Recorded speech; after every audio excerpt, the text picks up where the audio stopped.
اب جو ہے ہمیں کیا کرنا پڑے گا that we now need to pay them more the amount of money, کیونکہ اصل میں وی اوڈ ہم منی, اور کیونکہ اب ہم نے اس کو اسکولڈ کیا ہے so we now need to pay them more the amount of money.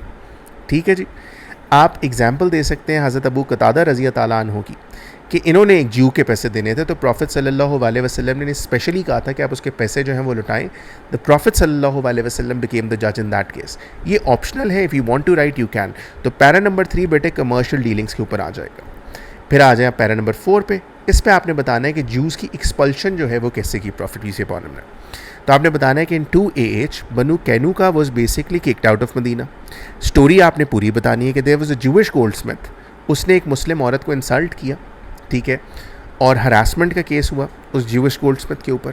اس کو دیکھا ایک مسلم مرد نے, اس نے آ کے ڈیفینڈ کیا اس عورت کو, اور اسی سلسلے میں کہا جاتا ہے دیٹ ہی کلڈ دا جوش گولڈ اسمتھ.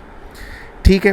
جب اس نے مسلم مین نے ڈیفینڈ کیا اس عورت کو اور مار دیا اس جوش گولڈ اسمتھ کو, تو کہا یہ جاتا ہے کہ باقی جوز نے جمع ہو کے اس مسلم مین کو مار دیا. اب فیصلہ جو ہے وہ اس ساری چیز کا کرنا کس نے تھا؟ According to the charter of Medina the decision had to be made by the holy prophet صلی اللہ علیہ وسلم. پر مسئلہ یہ تھا کہ جیوز جو ہیں وہ واپس چلے گئے and they prepared for the war. انہوں نے اپنی وار کی پریپریشن شروع کر دی. اپنے فورٹس میں وہ چلے گئے, انہوں نے کہا اب ہم وار کریں گے مسلمانوں کے خلاف. No this was against the treaty of Medina, clear violation تھی. پروفٹ صلی اللہ علیہ وسلم نے کہا ان کے سارے فورٹرس کو بسیج کر لو, یہ ان کے فورٹرس ہیں, اس کے ارد گرد گھیرا ڈال لو اور ان کو بچنے کی جگہ نہ ملے. آفٹر 15 days جوز کو سمجھ آ گئی کہ باہر سے کوئی مدد تو آنے والی نہیں ہے, تو انہوں نے کہا کہ ٹھیک ہے ہم سرنڈر کر دیتے ہیں. تو surrendered, and that is when the prophet صلی اللہ علیہ وسلم اناؤنس ہز ڈیسیجن. اور پروفٹ صلی اللہ علیہ وسلم نے کہا you have no other choice but to be expelled from Medina. پھر آپ ایگزامپل دیں گے بنو نذیر کی, that in 4AH Banu Nadir was also basically expelled from Medina. آپ نے بتانا ہے کہ انہوں نے کیا کیا کہ یہ اساسینیشن کا پلاٹ بنا چکے تھے اگینسٹ دا پروفٹ صلی اللہ علیہ وسلم. پروفٹ صلی اللہ علیہ وسلم گئے ان سے بلڈ منی کی ڈسکشن کرنے, ٹھیک ہے, اور انہوں نے پلان کیا تھا کہ جب وہ ڈسکشن کرنے آئیں گے تو جہاں پہ where he will be seated وہاں سے ہم لوگ گرائیں گے ایک مل اسٹون, ایک بہت بڑا پتھر گرائیں گے, اینڈ دیٹ ول کرش ہم. اب اللہ سبحانہ و تعالیٰ اپنے رسولوں کو پروٹیکٹ کرتا ہے, تو اللہ تعالیٰ کی ذات نے کیا کیا that he uncovered the plan in front of the prophet صلی اللہ علیہ وسلم. اینجل جبرائیل آئے اور اینجل جبرائیل نے پروفٹ صلی اللہ علیہ وسلم سے کہا کہ آپ کو یہاں سے نکلنا ہوگا کیونکہ انہوں نے اس وقت پلان کر لیا ہے آپ کو مارنے کا. تو پروفٹ صلی اللہ علیہ وسلم جو ہے وہ وہاں سے نکلے, اور بعد میں انہوں نے الٹیمیٹم دے دیا بنو نذیر کے لوگوں کو کہ 10 دن ہے تمہارے پاس, 10 دن میں یہاں سے نکلو. ٹھیک ہے. آپ یہ بتائیں گے کہ عبداللہ بن عبی جو ہے who was the leader of the hypocrites, اس نے بیسکلی کیا کیا تھا that he basically was pumping them. یہ لوگوں کو ان کو بتا رہا تھا کہ تم لوگ چھوڑ کے مت جاؤ, کیونکہ یہ لوگ ایک ٹائم پہ مان گئے ہوئے تھے کہ ٹھیک ہے ہم جاتے ہیں یہاں سے, بٹ عبداللہ بن عبی کے پمپ کرنے کی وجہ سے یہ لوگ رک گئے. پروفٹ صلی اللہ علیہ وسلم نے کہا ان کے فورٹرس جو ہیں ان کو گھیر لو دوبارہ سے, لائک بنو کینوکا ان کے فورٹرس بھی گھیر لیے گئے. Eventually they سرنڈرڈ. پروفٹ صلی اللہ علیہ وسلم نے ان کے ساتھ تھوڑا سا ڈفرینٹ ٹریٹمنٹ کیا اور ان سے کہا that they are allowed to leave with the portable goods. ٹھیک ہے. 600 کیملز پہ اپنا سارا سامان انہوں نے ڈالا اور اس کے بعد وہ یہاں سے نکل گئے, لیکن ان کو اپنے ویپنس لے کے جانے کی اجازت نہیں تھی, اور بعد میں یہ ویپنس جو ہیں they were basically distributed amongst the Muslims. All right. Para number 5 میں آپ نے بتانا ہے کہ بنو قریظہ جو ہے دے ڈڈ ٹریچری ود دا پروفٹ صلی اللہ علیہ وسلم ان دا بیٹل آف ٹرینچ. سعد بن معاذ رضی اللہ تعالیٰ عنہ جو کہ ان کے فارمر الائے تھے جوز کے, قریظہ کے, اور ان کا تعلق اوس ٹرائب سے تھا, انہیں جو ہے وہ جج بنایا گیا. سعد بن معاذ رضی اللہ تعالیٰ عنہ نے یہ بتایا کہ ان کی پنشمنٹ جو ہے وہ ایگزیکیوشن کے طور پہ ہونی چاہیے, کیونکہ جوز کو پہلے کہا گیا تھا کہ you will be executed because you did treachery in the battle of trench. تم لوگوں نے کیا کیا کہ معاہدہ توڑا پروفٹ صلی اللہ علیہ وسلم سے دوران جنگ, اور تم نے جگہ پرووائڈ کی ایسٹ سے کہ کسی طرح اینمی آ کے اٹیک کرے. So now you have to be executed. انہوں نے کہا جی بڑی ہارش پنشمنٹ ہے. پروفٹ صلی اللہ علیہ وسلم نے کہا سعد بن معاذ آپ بتائیں کہ کیا ہونا چاہیے. تو انہوں نے کہا کہ جی آپ نے بالکل صحیح کہا ہے that they should be punished by execution as per the laws of the Jews. ان کے لاز میں بھی یہ لکھا ہوا تھا کہ ٹریچری کی پنشمنٹ جو ہے وہ ایگزیکیوشن ہے. So 600 to 900 men of the Banu Qurayza were executed, they were killed. تو بیٹے پیرا نمبر 4 میں پہلے بتانا ہے بنو کینوکا کی ایکسپلشن کے بارے میں, ساتھ ہی بنو نذیر کی ایکسپلشن کے بارے میں بتانا ہے, اور ٹریچری کی سزا جو ہے وہ کیا ملی بنو قریظہ کو, اس کی پیرا نمبر 5 میں آپ نے بتانا ہے. پیرا نمبر 6 میں آپ لوگ یہ بتائیں گے کہ کرسچنز آف نجران جو تھے یہ بیسکلی 9 AH میں پروفٹ صلی اللہ علیہ وسلم نے لیٹر بھیجا کہ اسلام ایکسیپٹ کیجیے. انہوں نے 63 سے 70 مین کا ڈیلیگیشن بھیجا پروفٹ صلی اللہ علیہ وسلم کے پاس مدینہ کے اندر, اور یہ آ کے پروفٹ صلی اللہ علیہ وسلم سے ملے, اور انہیں جب اسلام کی طرف بلایا گیا تو انہوں نے کچھ کنسرن شو کیے, تو ایونچولی ان کے ساتھ ایک پیس ٹریٹی جو ہے وہ سائن کر لی گئی. ٹھیک ہے, اور پروفٹ صلی اللہ علیہ وسلم نے کہا کہ تم لوگ اپنے ریلیجن کو فالو کر لو, but we are going to give you protection, لیکن تمہیں کیا ہے, جزیہ دینا ہے. کہا یہ جاتا ہے کہ اس میٹنگ کے دوران دے ور allowed to pray in the mosque of the holy prophet صلی اللہ علیہ وسلم. پروفٹ صلی اللہ علیہ وسلم کی اس ماسک کے اندر ان کو نماز پڑھنے کی اجازت جو ہے وہ دی گئی تھی. پھر بیٹے آئے گا پیرا نمبر 7 جس میں آپ نے بتانا ہے the letters that were sent to kings and emperors. آپ نے بتانا ہے کہ خسروس جو ہے who was the emperor of Persia, اس کو پروفٹ صلی اللہ علیہ وسلم نے لیٹر بھیجا. خسروس نے یہ لیٹر جو ہے وہ ریجیکٹ کر دیا, اور بعد میں خبر یہ ملی اس نے, کیونکہ 2 بندے بھیجے تھے پروفٹ صلی اللہ علیہ وسلم کو اسیسینیٹ کرنے کے لیے. جب وہ 2 بندے پروفٹ پیس بی اپان ہم کے پاس پہنچے تو پروفٹ صلی اللہ علیہ وسلم نے کہا انکوائر کرو اپنے کنگ کے بارے میں.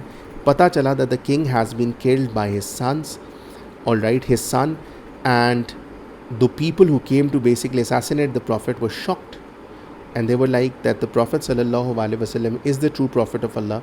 They accepted Islam, but Khusros did not, and he eventually was killed by his own son. پھر آپ بتائیں گے مکاکوس کے بارے میں, who was the leader of Egypt. اس کو پروفٹ صلی اللہ علیہ وسلم نے لیٹر بھیجا تو اس نے اسلام تو ایکسیپٹ نہیں کیا, لیکن اس نے گفٹ جو ہیں وہ بھیجے پروفٹ صلی اللہ علیہ وسلم کو. ٹھیک ہے جی. اس کے بعد ہیراکلیس جو ہے who is the leader of Syria, اس نے بھی ریجیکٹ کر دیا پروفٹ صلی اللہ علیہ وسلم کی اسلام کی دعوت کو, لیکن اس ٹائم پہ اس نے کہا کہ کوئی ہے جو محمد صلی اللہ علیہ وسلم کو جانتا ہے. تو ابو سفیان رضی اللہ تعالیٰ عنہ جو کہ اس وقت نان مسلم تھے, انہوں نے کہا کہ میں جانتا ہوں, اور انہیں بلایا گیا. ابو سفیان رضی اللہ تعالیٰ عنہ نے بتایا کہ ہم لوگ پروفٹ صلی اللہ علیہ وسلم کے ریلیجن میں بلیو تو نہیں کرتے ہیں کہ because he was a non Muslim back then, but انہوں نے کہا کہ ہم یہ مانتے ہیں کہ وہ سچے آدمی ہیں بالکل. ٹھیک ہے, تو ہرکیلیز نے بڑی عزت کے ساتھ جو ان کا انوائے تھا اسے واپس بھیجا. پھر آپ بتا سکتے ہیں کہ نیگس who was the king of Abyssinia at that point in time, he accepted Islam. Abad and Jafar who were the kings of Oman, they accepted Islam. مندھر جو کنگ تھے بحرین کے, انہوں نے بھی اسلام ایکسیپٹ کیا. تو بیٹے ان میں سے اگر آپ صرف 3 سے 4 کے نام بھی دے دیں گے تو they are going to be more than enough. آپ کا سوال رہتا ہے کہ letters to kings and emperors کہاں پہ آئیں گے, تو this is the place where you going to write them about. All right, کیونکہ یہ آنسر بہت لمبا ہو سکتا ہے, so you need to summarize it a but.